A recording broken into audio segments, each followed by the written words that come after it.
Shalom, giving all praises, honor, and glory unto Yahweh, Bahashem, Yahweh Shai, Bahasham, Rakak Wadash, and double honors to the apostles and the elders in Great Millstone, and salutations to the elect that are scattered abroad throughout the four corners of the earth. To you, I say Shalom. It's going to be an in transit, basically, just just pressing the button, the record button, and rolling through the spirit. And the Passover is tomorrow evening. At sundown, and I was looking at the elder from Chicago, and he was saying, he said basically in his title, pray to Yahweh Shai Shai that this is the last Passover, and Lord willing, this is the last Passover here in America, and if not, Lord willing, this is the last Passover at its current status as far as society still being upheld. All right. Now, to our brothers and sisters out there, and also to you Negroes, Latinos, and Native Americans. Well, what I mean is the ones that are not in the know, so to speak, because there are millions of Israelites that know that they're Israelites. All right. So it's not like we're preaching to a people that don't know that they're Israelites. A lot of our people know that they're Israelites. All right, but what more do you need to see? Are we some crazy conspiracy theorists, guys?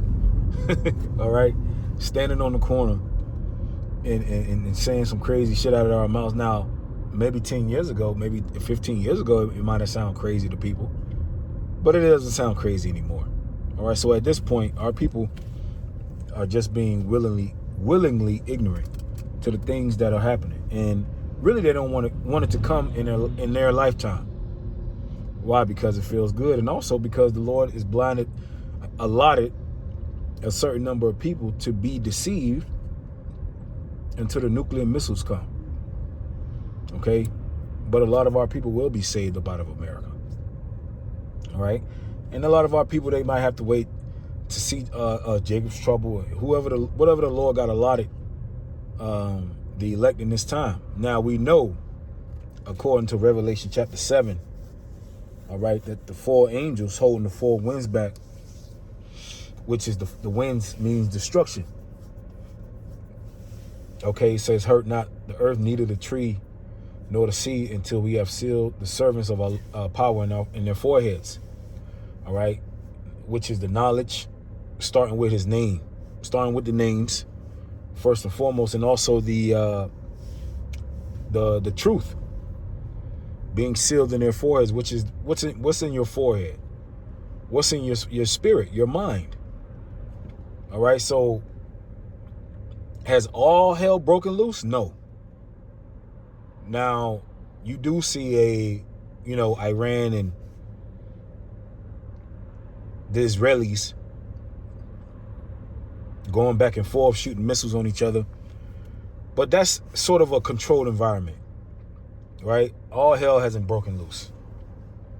Yeah, they throwing missiles back and forth to each other, but things haven't gotten really, really, really bad, okay? And which means that the doors of mercy are still open, which means that also the believers have an opportunity to clean up some of the stuff,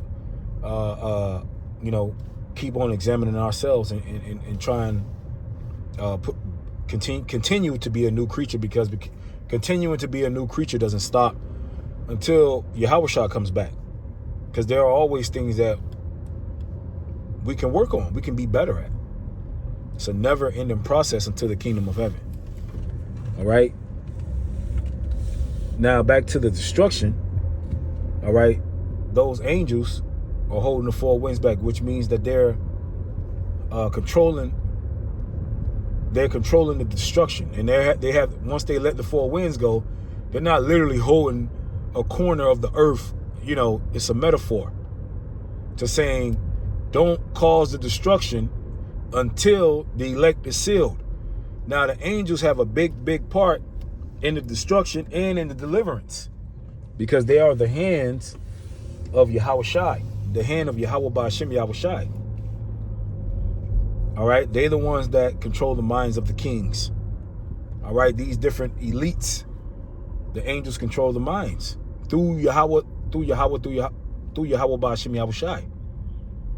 Okay, and and when the Lord lets these angels the destruction loose, all hell is going to break loose, which means that these angels are going to go through the earth and basically wreak havoc.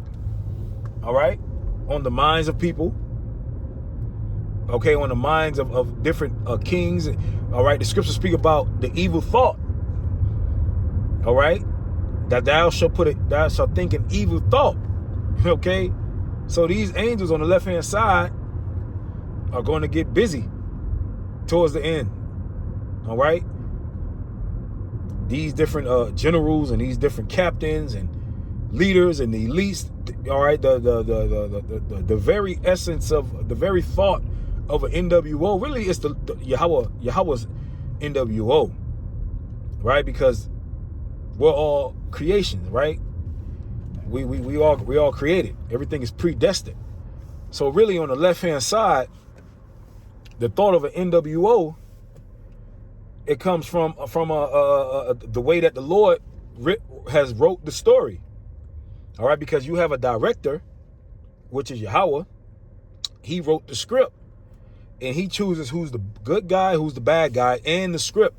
When an actor when it's chosen for a movie, he doesn't get to write the script.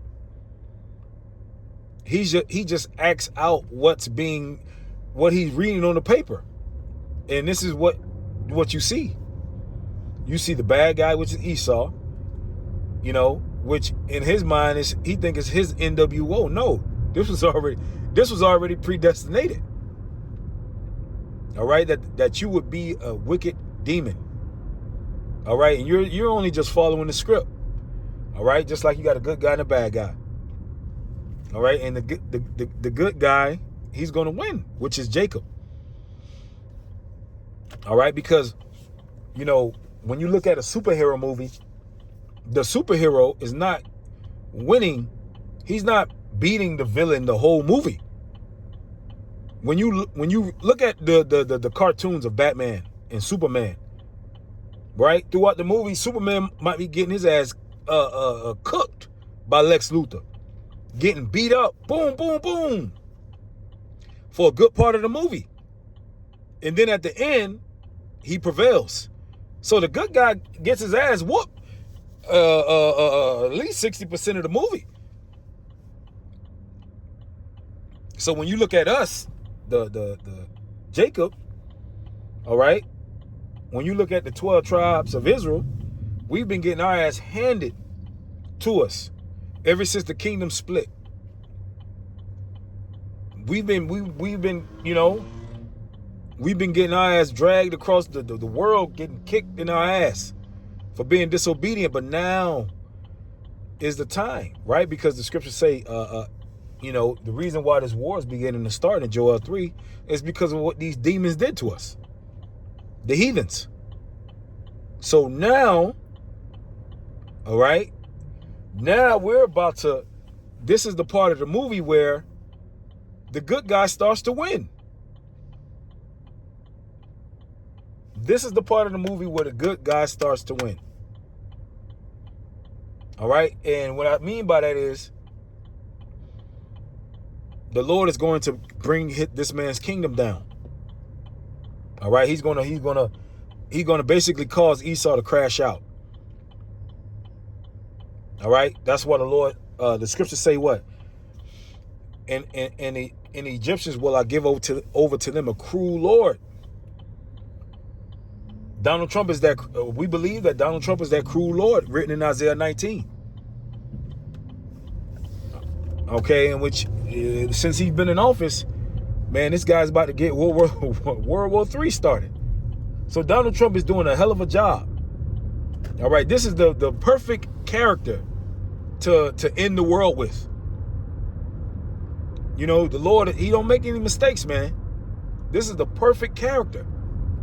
And Lord willing, the Lord keeps Donald Trump alive and healthy to continue to be a demon so that United States can fall and that the children of Israel can get the kingdom of heaven. All right. Now there's a lot of people that might go over their heads. But at the end of the day, Donald Trump is really on our side. If you think about it like through the spirit, Donald Trump is working for the elect.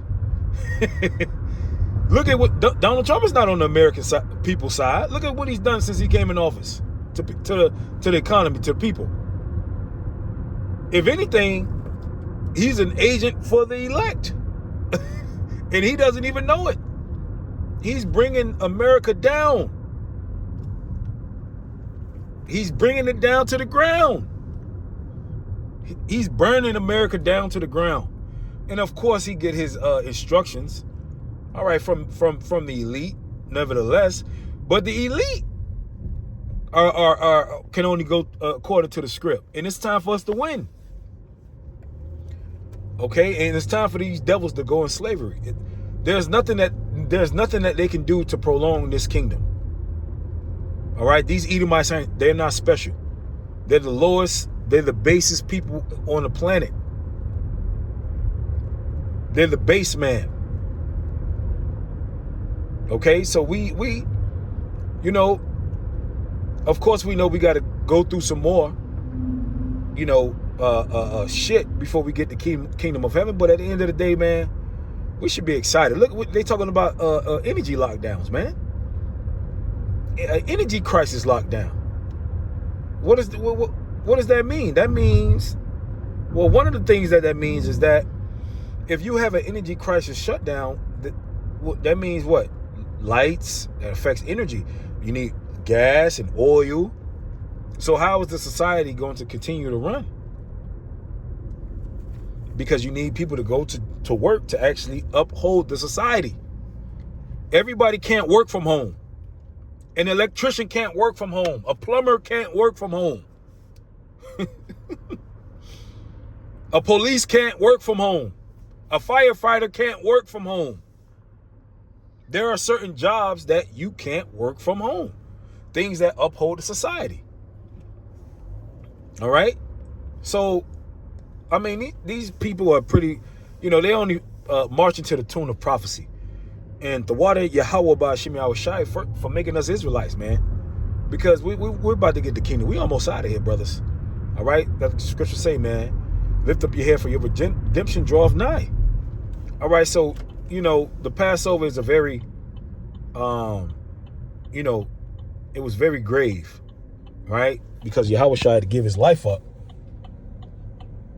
You know, we honor that sacrifice. And how do we honor it? We honor it through our actions, not with lip service. First and foremost, we honor it with our actions, okay? By honoring his sacrifice, you know, we try to do the best that we can up here in this society. All right? And of course, we honor, you know, by preaching and teaching, you know, but first and foremost, our actions to show the Lord, hey, look, you know, we were Gentiles before, but, you know, we've come back to the truth. You know, we're trying to put our best foot forward so that you can deliver us. All right. But the point was, what I wanted to say is, the Passover was very grave. Yahweh's Passover was grave. Okay, but if you know that you're about to get out of prison soon, you're excited. And I'm excited. I know brothers are excited to see this kingdom crumble. You know, it's exciting. All right, and that's a blessed thing to see the downfall of your enemies, man. Don't let nobody make you feel bad for you know, because these some of these Israelites out here, they don't want you to rejoice over your enemies. Okay, because these people want you to believe. They don't want you to rejoice over your enemies. But the very same people that captured you and hauled you off, they rejoiced over you. Okay, they rejoiced over you and sold you and was shooting dice for you and gambling for you. Sold a boy for wine and you know, selling one another for harlots.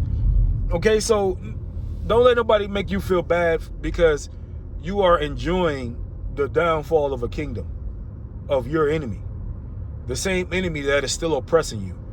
Don't let nobody make you feel bad for that.